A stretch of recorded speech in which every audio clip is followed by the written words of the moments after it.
what? Monica Geller was right. I'm sure that if you don't remember that name, you remember this scene. Seven.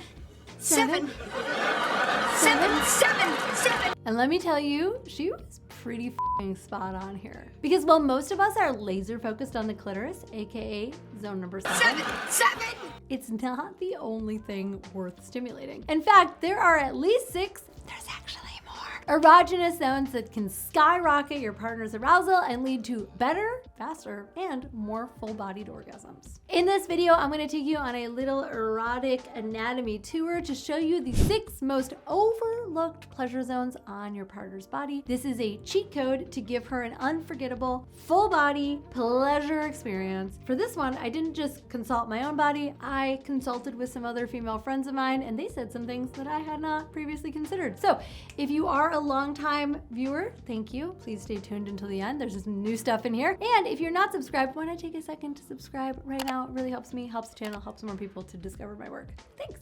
All right, let's get it started with zone number 1, the scalp.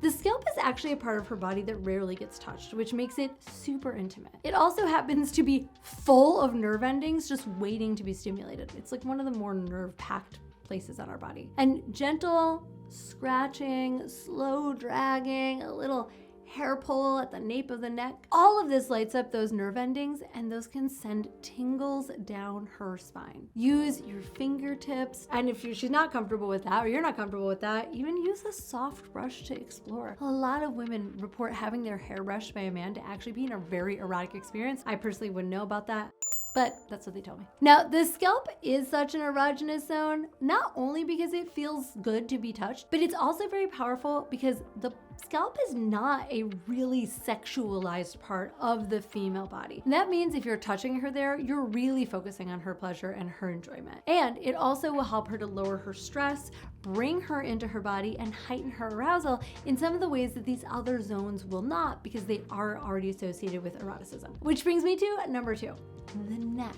Now, the neck is one of the most sensitive and emotionally loaded areas of the body. Soft kisses, warm breath, gentle tongue, suction, all amazing. Don't forget about all 360 of the neck. I think all of us have a tendency to kind of maybe focus on 1 or 2 areas, but don't forget the neck actually extends all the way around. And the best way to know if what you are doing is working, listen for her breath. If it catches or quickens, that lets you know that you are on the right track. Why does this work? Because the neck is a super vulnerable part of the human body. There's something really subconsciously erotic about the trust that it takes to let another person explore it. I used to have a partner who would gently bite the back of my neck, which honestly made me feel like a sexy lioness. You could try that. It's not super kinky, but it does have whispers of kink and whispers of dominance, which is extremely hot. Brings me to zone number 3, the ears. Now, this one is a very polarizing zone. Some of the women who I talked to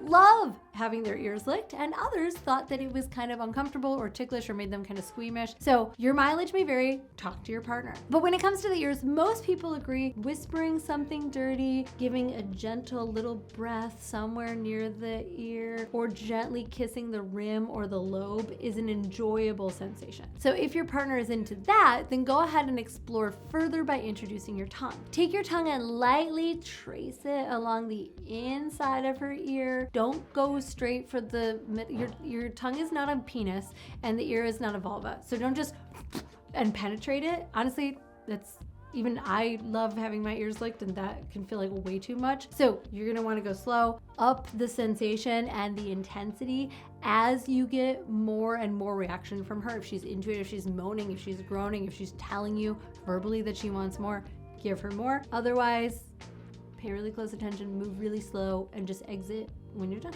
The ears are incredibly responsive, and especially so when you're thoughtful about how you can combine sound and touch. So remember, if you breathe directly into her ear, it's gonna be super loud. So if you breathe kind of near the ear, angular from the ear, and then go in with a little lick or like a little nibble, little bite, masterpiece.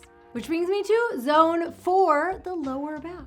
Now there is something about the small of the back that's sort of between her like waistband and bra strap that is especially intimate. It's also very vulnerable. It's a very vulnerable part of the body. It happens to be packed with a whole lot of nerve endings. And for many women, it's a part of our body that feels very feminine. And having it touched just the right way opens us up to all sorts of pleasure. But I should note, it's not exclusively feminine. You may also get really turned on from having the small of your back or your spine touched. I just like to think of it as like a man gently placing his hand there to like guide me through a door. That feels very feminine to me. We tend to treat the lower back like a warm-up, okay? Like it's for foreplay, or like before foreplay even starts. Well, if you follow my channel, then you know foreplay is always happening. The truth is, this area can stay in play throughout the entire sexual experience. You don't need to forget about it just because you're not doing foreplay anymore. A hand pressed there during penetration, reaching up under her and supporting the small of her back, a small graze mid-thrust,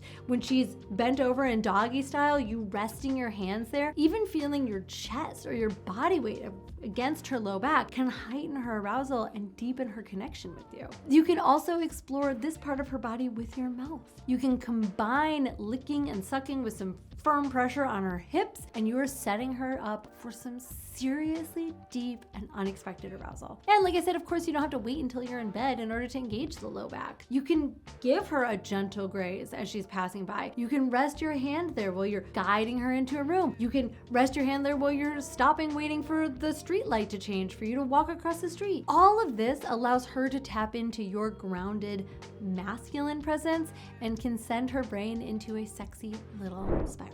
All right, zone number 5, the inner thighs. Think of the inner thighs as the runway that lead to the main event. A runway that loves a slow, meandering tease or lick or suck or nibble.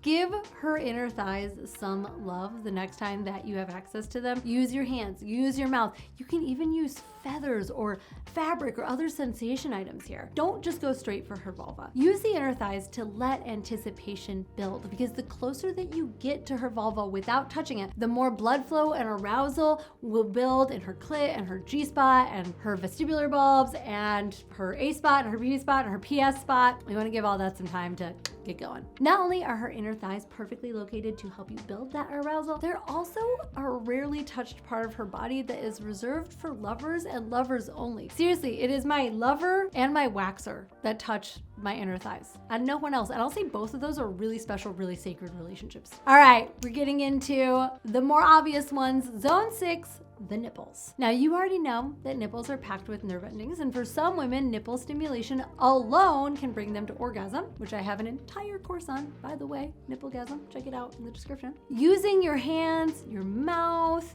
your teeth, gently your lips, your tongue, maybe even clamps, maybe even an ice cube, all can give different sensations and various degrees of edgy experiences. The key here is to always go slow. Watch her reactions and never underestimate how powerful this zone can be. Women's nipples come in all different shapes, sizes, placements, and sensitivity levels, and that can change even throughout the day or month. So if you found something that worked for your last partner or worked on your current partner last month, don't expect it to work all of the time, all right? When exploring her nipples, it is all about gradually building up to her personal ideal height of arousal. For some women, that is like barely a flick. And others, that is like intense nipple clamps that make her nipples turn purple and you gotta pay attention so that you don't cut off too much blood in there, okay? Discovering where your partner is at is all part of the fun. Gentle, pulsing, sucking, even light biting, if she's into it, are all great places to start. And although I said that we'd focus on the other 6, we might as well throw a little love to the classic, number 7, the clitoris. The clitoris is more than just a button or a bean or whatever else you've heard about it. It has over 8,000 nerve endings and it extends up and into the pelvis. And the reason that I'm bringing the clitoris into this conversation is because stimulating the clit and all of these other zones together, as Monica says in that clip, 2 or 7 is where the real magic happens. This is not an in-order guide. We want you to go from 1 to 3 to 4 to 3 to 7 to 4 to 3 to 5 to 5 to 7. We want you to be able to do all of that. And I want you to be able to go even deeper into creating full body pleasure for women, and I have a course on just that. You see, my course, Legendary Lover, is a deep dive into everything you need to know about pleasuring a woman. This is my masterpiece. It includes seduction, it includes foreplay, it includes intercourse, it includes aftercare. It honestly is way too much packed into one course, but If you want to unlock her deepest sexuality, create the most intense pleasure, and give her the kind of orgasms she will never forget, then that course is for you. And if you're not ready to dive in with a full course, I have tons of free resources to take your bedroom game to the next level. You can grab my free guide, 3 sex techniques to wow her in bed. You can check out both the course and the guide in the description, links below. What do you think? Was Monica Geller right? A 246. Is Friends the definitive guide on the erogenous zones? Probably not, but maybe this could be. Let me know what you think in the comments. Thank you so much for tuning in, and I'll see you here later. Bye-bye.